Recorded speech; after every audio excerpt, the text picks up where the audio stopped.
আল্লাহ পাক রব্বুল আলামিন ইরশাদ করছেন, ওয়া নাহনু আকরাবু ইলাইহি মিন হাবলিল ওয়ারিদ। বান্দা তুমি তো মনে করতে পারো যে আল্লাহ বলছেন বান্দা ডাকো, ডাকলেই সাড়া দিব, তার মানে তো আল্লাহ অনেক দূরে মনে হয়, ডাকতে হবে তারপরে আল্লাহ সাড়া দিবে এমনটা। আল্লাহ বলছেন না না বান্দা, আমাকে তোমার থেকে দূরে মনে করো না, আমি তোমার থেকে দূরে কোথাও নই। আল্লাহ পাক রব্বুল আলামিন বলছেন, নাহনু আকরাবু ইলাইহি মিন হাবলিল ওয়ারিদ। হাবলুন বলা হয়, হাবলুল ওয়ারিদ বলা হয় এই ঘাড়ের যে শাহরগ, যেটা ব্রেনের সাথে সম্পর্কিত যে নার্ভ, এটাকে আল্লাহ বলছেন বান্দা তোমার এই রগ তোমার যতটা কাছে, আমি এর চেয়েও তোমার কাছে। সুবহানাল্লাহ বলে, আমি তোমার এর চেয়েও কাছে। বান্দা তুমি মুখে বলতে হবে না, মুখে ডাকতে হবে না, অন্তরে অন্তরেও যদি আমি আল্লাহকে ডাকো, আমি আল্লাহ তোমার ওই ডাকেরও সাড়া দিব। সুবহানাল্লাহ। এজন্য আল্লাহকে ডাকতে হবে কি হবে না বলেন? আল্লাহকে ডাকতে হবে না? আরেকটু আওয়াজ করে বলেন। দুনিয়াতে না ডাকলে কোনো কিছু পাওয়া যায় বলেন?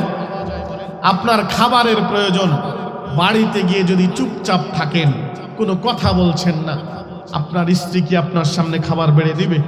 না গিয়ে বলতে হবে, কই গো খাবার বেড়ে দাও, ক্ষুধা পেয়েছে, এরপরে সে আপনাকে খাবার দিবে।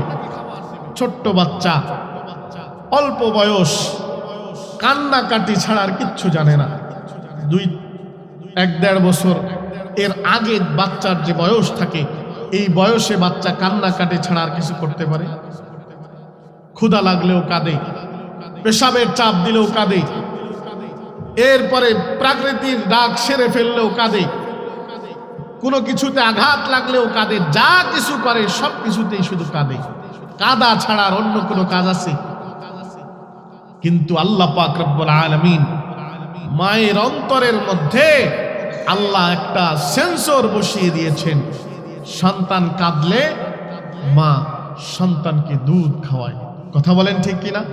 সন্তান যদি সারাদিন না কাঁদে, সারাদিন যদি নিজের চাহিদা প্রকাশ না করে, মা সহজে দুধ খাওয়াবে না। কিন্তু সন্তান যখনই কেঁদে ওঠে, মা বুঝে ফেলে এখন সন্তানটাকে কি করতে হবে।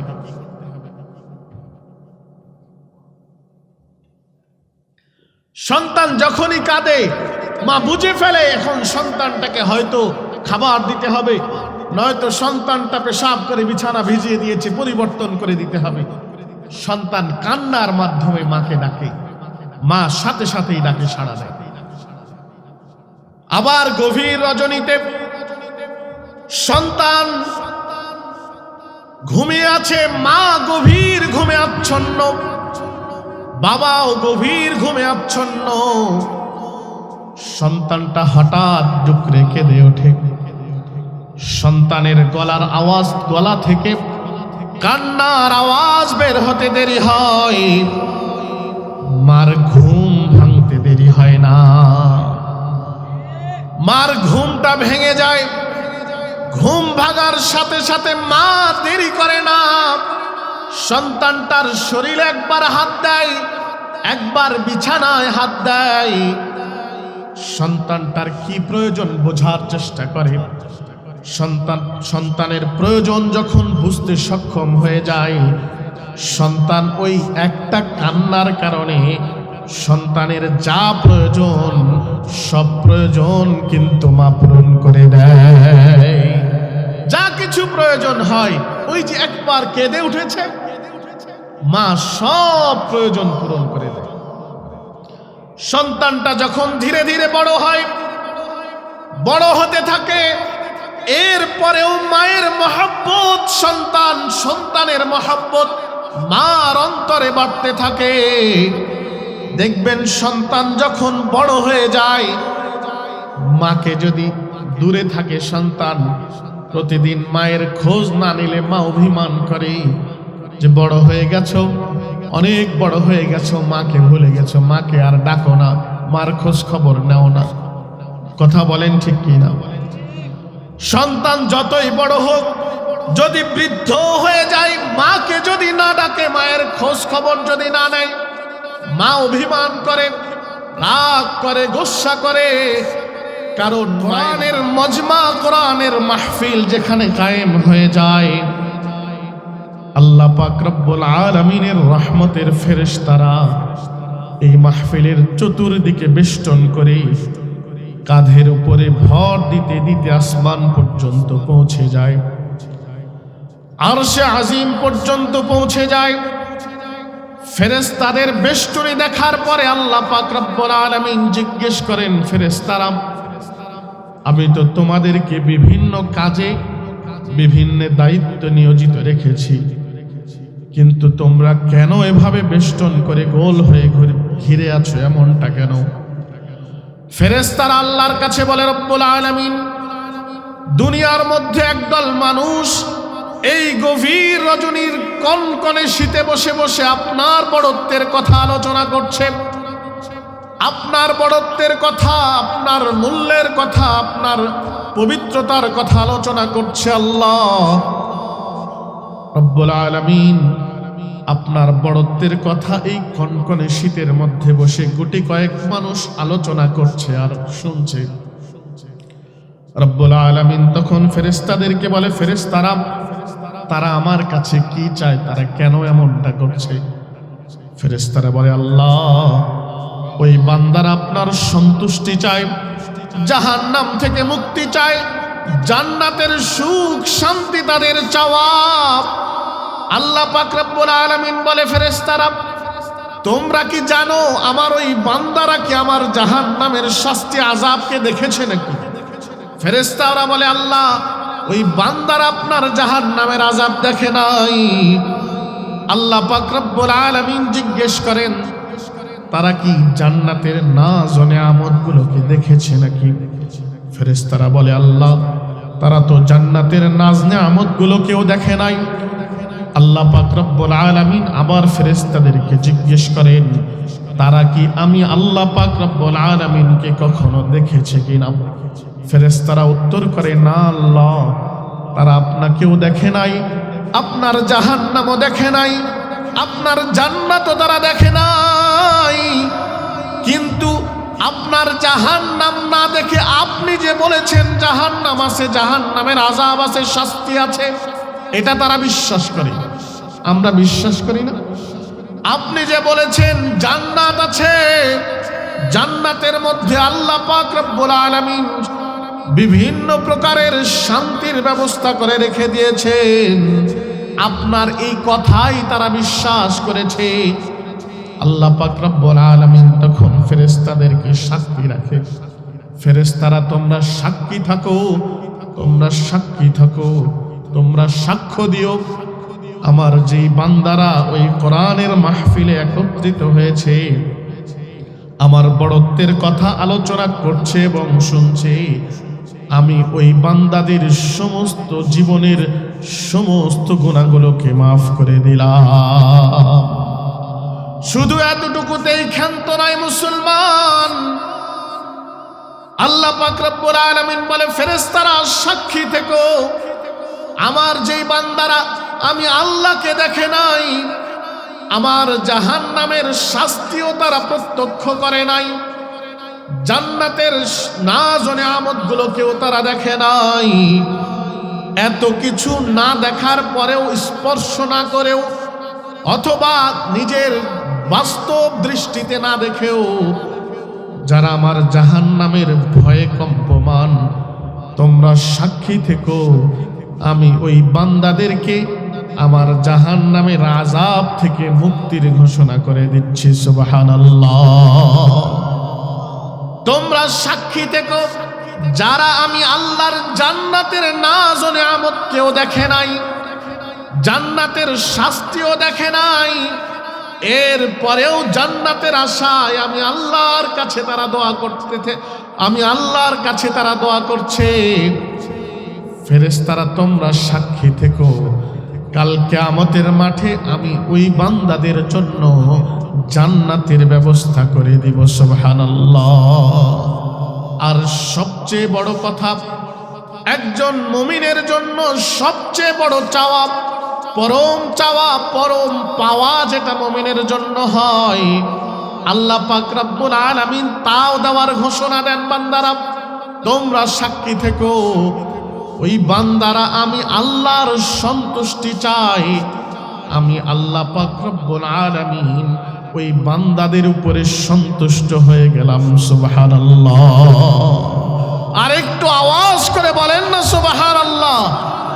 তাহলে আমরা যে বসেছি এতে আমাদের লাভ না লস? আর একটু আওয়াজ করে বলেন লাভ না লস? যারা বসে নাই এরা কি অনেক লাভবান হয়ে গেছে? ক্ষতির সম্মুখীন হয়ে আছে। এজন্য মাইকের আওয়াজ যত দূরে যাচ্ছে, যিনারা এখনো পর্যবেক্ষণ করছেন যে দেখি বক্তা কেমন ওয়াজ করে, তারপরে না হয় যাব, ভালো লাগলে যাব, না লাগলে যাব না। ভাইজান, এখানে কোরআনের কথা হবে, এখানে হাদিসের কথা হবে, আল্লাহর কথা হবে।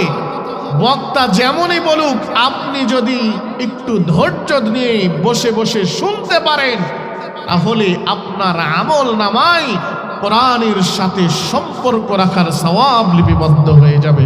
সুবহানাল্লাহ।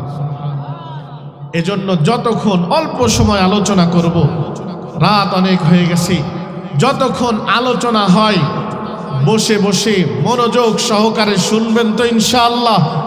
উঠবেন না তো ইনশাআল্লাহ? যেমনই লাগুক, আল্লাহর হস্তে, আল্লাহর কোরআনের মহব্বতে আমরা সবাই বসবো তো ইনশাআল্লাহ? আল্লাহ পাক রব্বুল আলামিন আমাদেরকে ধৈর্য ধারণ করে বসার তৌফিক দান করুন, বলেন আমিন। সম্মানিত সুধী, আমি খুতবার মধ্যে যে আয়াতে কারিমা তেলাওয়াত করেছি, এই আয়াতের মধ্যে আল্লাহ পাক রব্বুল আলামিন আল্লাহকে ডাকার কথা, আল্লাহকে স্মরণ করার কথা আলোচনা করছেন। আমরা দুনিয়াতে এসেছি আল্লাহর আনুগত্যের জন্য, ঠিক কিনা?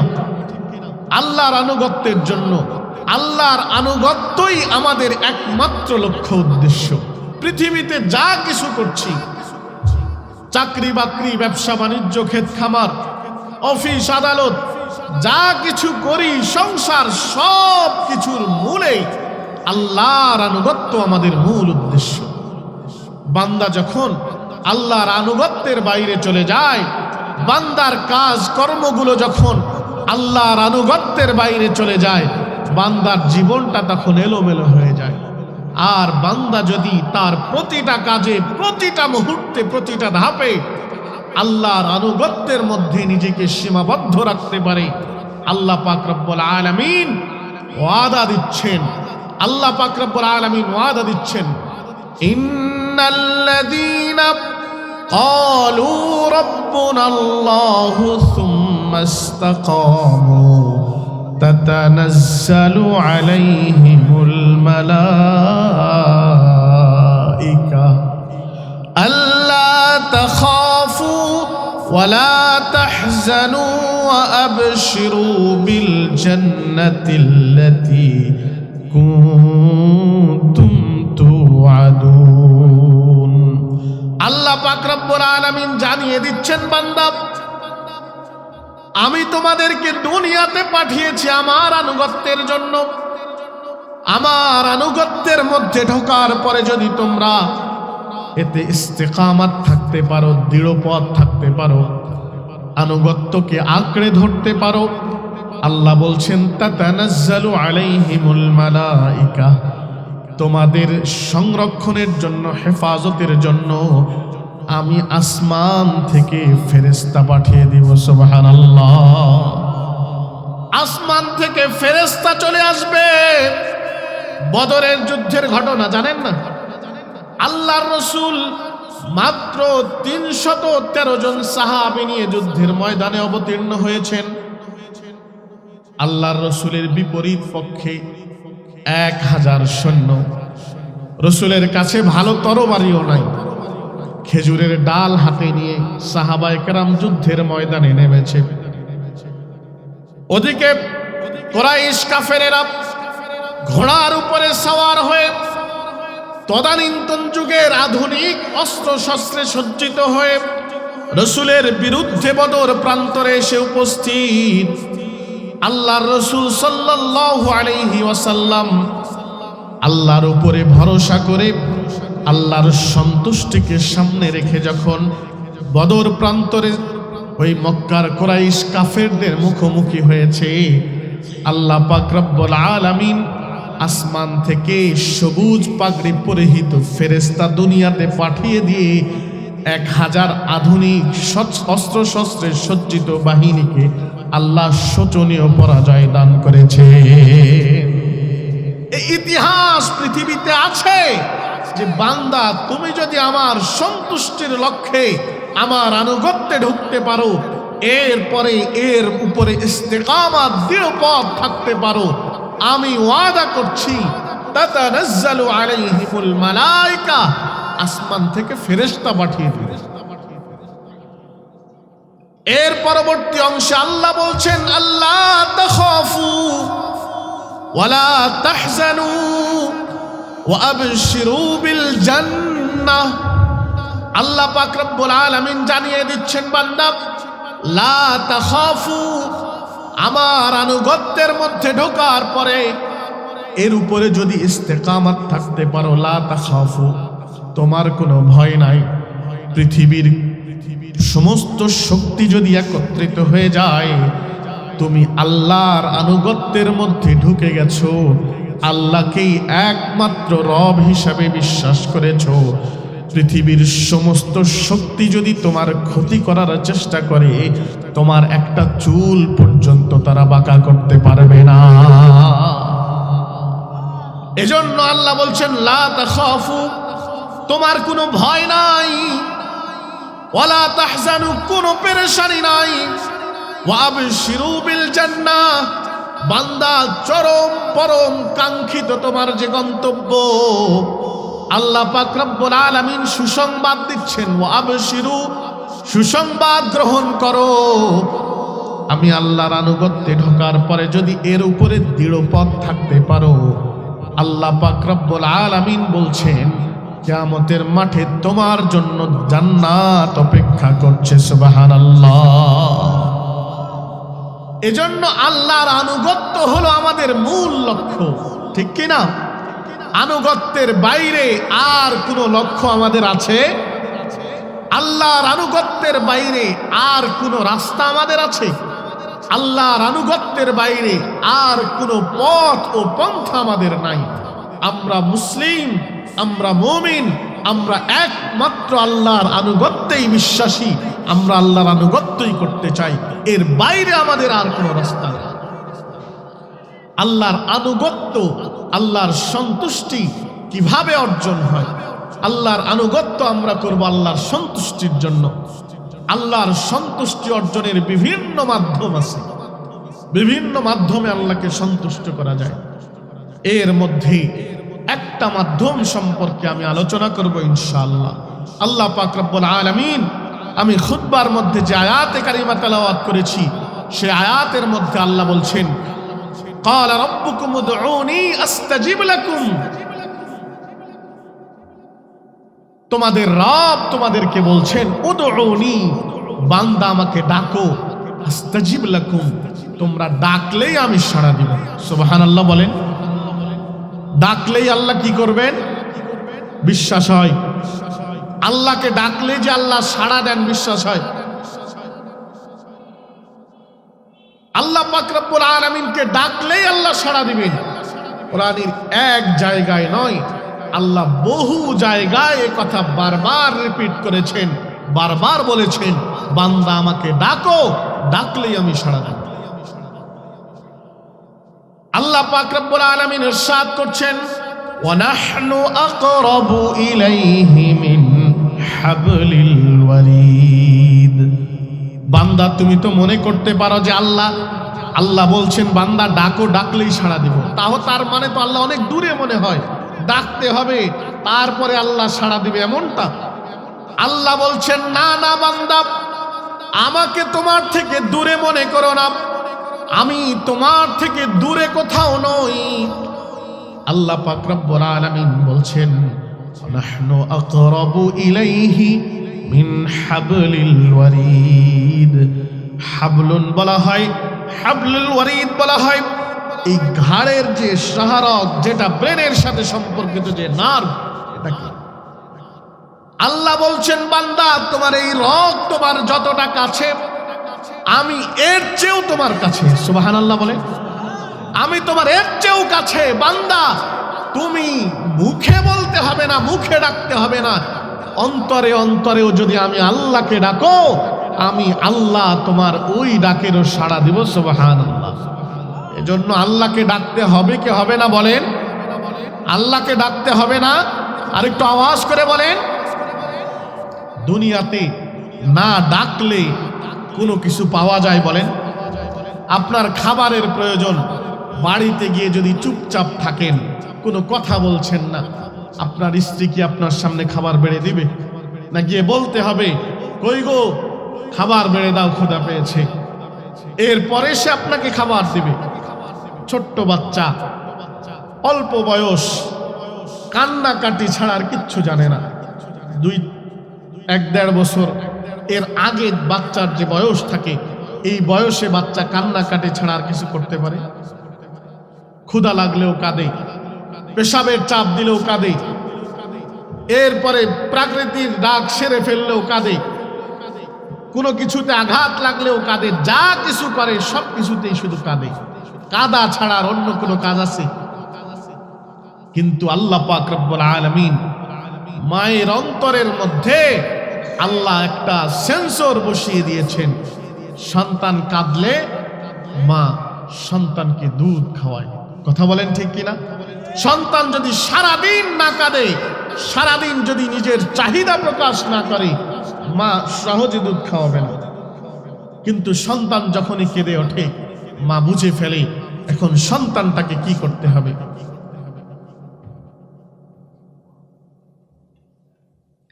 সন্তান যখনই কাঁদে, মা বুঝে ফেলে এখন সন্তানটাকে হয়তো খাবার দিতে হবে, নয়তো সন্তানটা পেশাব করে বিছানা ভিজিয়ে দিয়েছে, পরিবর্তন করে দিতে হবে। সন্তান কান্নার মাধ্যমে মাকে ডাকে, মা সাথে সাথেই ডাকে সাড়া দেয়।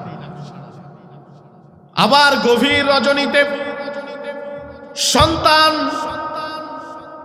ঘুমিয়ে আছে, মা গভীর ঘুমে আচ্ছন্ন, বাবাও গভীর ঘুমে আচ্ছন্ন। সন্তানটা হঠাৎ ডুকরে কেঁদে ওঠে। সন্তানের গলার আওয়াজ, গলা থেকে কান্নার আওয়াজ বের হতে দেরি হয়, মার ঘুম ভাঙতে দেরি হয় না। মার ঘুমটা ভেঙে যায়। ঘুম ভাঙার সাথে সাথে মা দেরি করে না, সন্তানটার শরীরে একবার হাত দেয়, একবার বিছানায় হাত দেয়। সন্তানটার কি প্রয়োজন বোঝার চেষ্টা করে। সন্তানের প্রয়োজন যখন বুঝতে সক্ষম হয়ে যায়, সন্তান ওই একটা কান্নার কারণে সন্তানের যা প্রয়োজন সব প্রয়োজন কিন্তু মা পূরণ করে দেয়। যা কিছু প্রয়োজন হয়, ওই যে একবার কেঁদে উঠেছে, মা সব প্রয়োজন পূরণ করে দেয়। সন্তানটা যখন ধীরে ধীরে বড় হয়, বড় হতে থাকে, এরপরেও মায়ের মহব্বত সন্তানের মহব্বত মার অন্তরে বাড়তে থাকে। দেখবেন সন্তান যখন বড় হয়ে যায়, মাকে যদি দূরে থাকে সন্তান, প্রতিদিন মায়ের খোঁজ না নিলে মা অভিমান করে যে বড় হয়ে গেছো, অনেক বড় হয়ে গেছো, মাকে ভুলে গেছো, মাকে আর ডাকো না, মার খোঁজ খবর নেও না।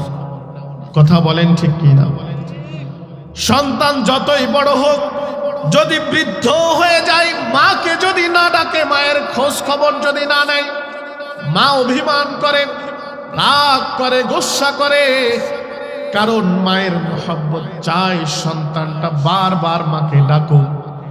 মা সন্তান যখন মা বলে ডাক দেয়, মায়ের অন্তরের মধ্যে যেই মহব্বত আর যেই ভালোবাসা, সন্তান মা বলে ডাক দেওয়ার সাথে সাথে মায়ের অন্তরটা সন্তানের ভালোবাসায় পরিপূর্ণ হয়ে যায়। এজন্য সন্তান মা বলে ডাকলে মা খুশি হয়। কথা বলেন ঠিক কিনা? নেতারে যদি বারবার ডাকেন নেতাজি, নেতাও খুশি হয়। নেতার প্রশংসা করলে, ডাকলে নেতা খুশি হয়ে যায়। দুনিয়ার মধ্যে দেখবেন এলাকাতে যেই ছেলেটা, যেই সন্তানটা আত্মীয় স্বজনদেরকে সুন্দর নাম ধরে ধরে ডাকে, চাচা, খালু, ফুপা বলে বলে সুন্দর করে ডাকে, ওই সন্তানটাকে সব আত্মীয়রা মহব্বত করে। কথা বলেন ঠিক কিনা? যেটা ডাকে না, চাচারে চাচা বলে না, আত্মীয় স্বজন দেখলে মুখ বাঁকা করে চলে যায়, ওইটারে কি খুব মহব্বত করে মানুষ? রাস্তাঘাটে সাক্ষাৎ হলে সালাম দেয়, জিজ্ঞেস করে চাচা কেমন আছেন, খালু কেমন আছেন। বারবার যখন সন্তানটা ডাকে, মানুষের অন্তরের মধ্যে তার মহব্বত, তার ভালোবাসা ঢুকে যায়। ওই ছেলেটাকে দেখলেই মানুষ প্রশংসা করে, অমুকের ছেলেটার ব্যবহারটা কত সুন্দর, দেখলেই সালাম দেয়, ভালো মন্দ জিজ্ঞেস করে। ও মুসলমান, আমি আপনাদের কাছে প্রশ্ন করতে চাই, আপনার আত্মীয় স্বজনের মহব্বত, পিতা মাতার মহব্বত, দুনিয়াতে যত যা কিছু আছে সব কিছুর মহব্বতের চাইতে আল্লাহর মহব্বত কম না বেশি? আওয়াজ করে বলেন। বান্দার প্রতি আল্লাহর মহব্বত কম না বেশি? আপনাদের বিশ্বাস হয় না বুঝি? আল্লাহর মহব্বত আপনাদের প্রতি আপনার মায়ের চেয়ে কম না বেশি? আপনার বাবার চেয়ে কম না বেশি? তাহলে মা বাবা যেমন ডাকলে খুশি হয়ে যায়, বারবার সন্তান ডাকুক, এটা যেমন মা বাবা চায়, আল্লাহ পাক রব্বুল আলামিনও চান যে বান্দা সব সময় আল্লাহকে ডাকুক। সুবহানাল্লাহ। আল্লাহ সব সময় চান যে বান্দারা আল্লাহকে ডাকুক, আল্লাহকে স্মরণ করুক। এজন্য আল্লাহকে স্মরণ করতে রাজি আছি তো ইনশাআল্লাহ? একটু জিকির করি, লা ইলাহা ইল্লাল্লাহ।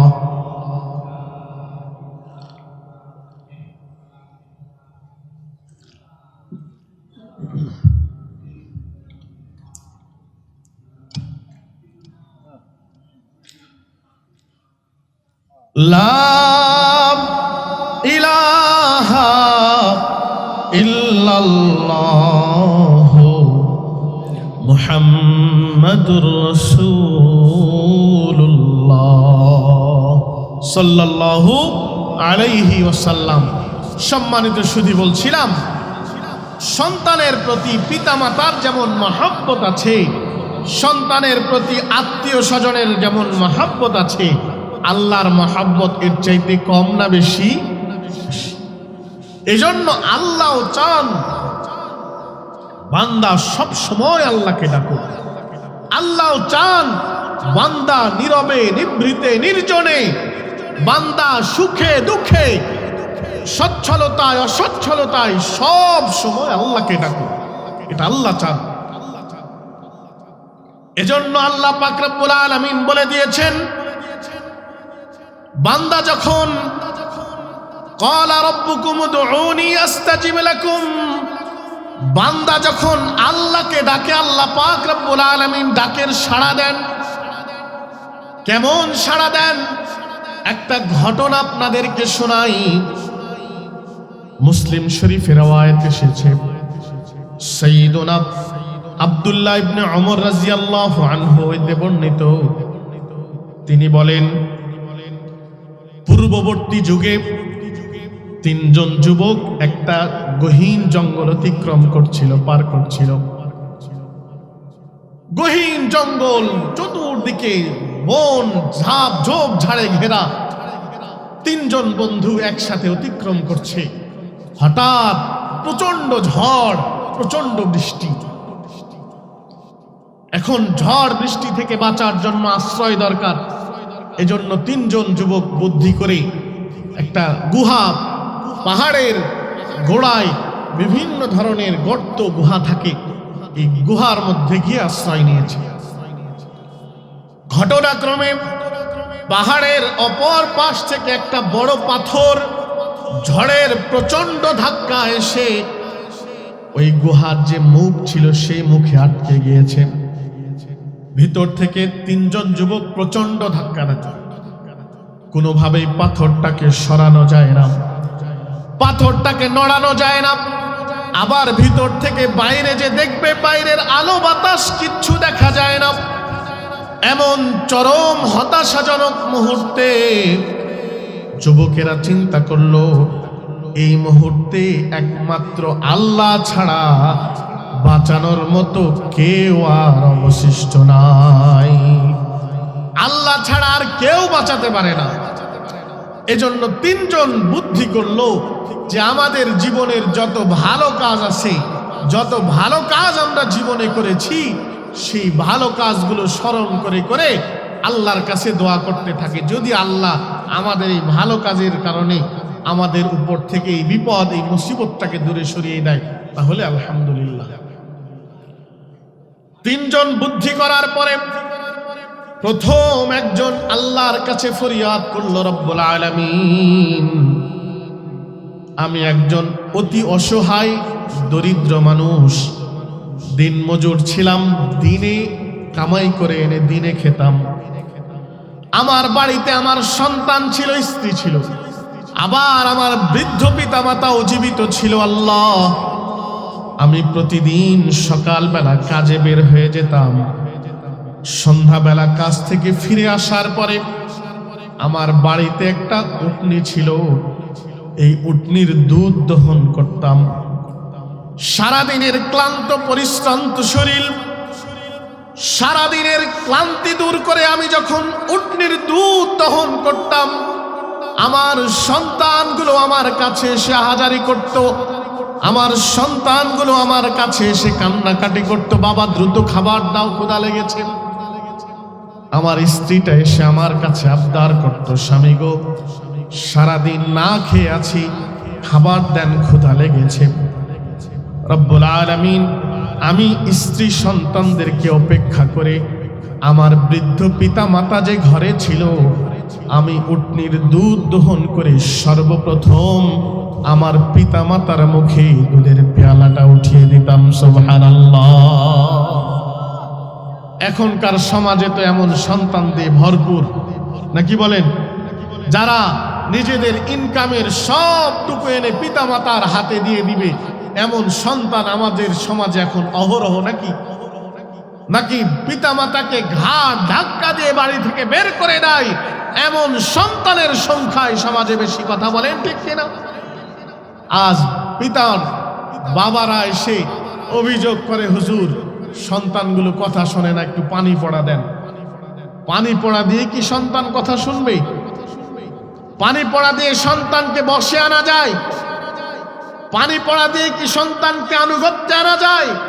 আল্লাহর আনুগত্য ছেড়ে আমি যখন আল্লাহর নাফরমানির পথে হেঁটেছি, দুনিয়ার সব আমার নাফরমান হয়েছে, এমনকি সন্তান, এমনকি স্ত্রী পর্যন্ত নাফরমানি করে।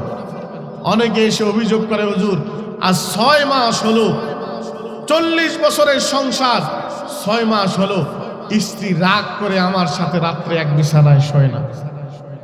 আছে না? এমন আছে না? আপনাদের এলাকায় ভালো, আপনাদের এলাকায় নাই, আমি যেখানে থাকি ওখানে আছে। একদম চরম বাস্তব সত্য কথা বলছি।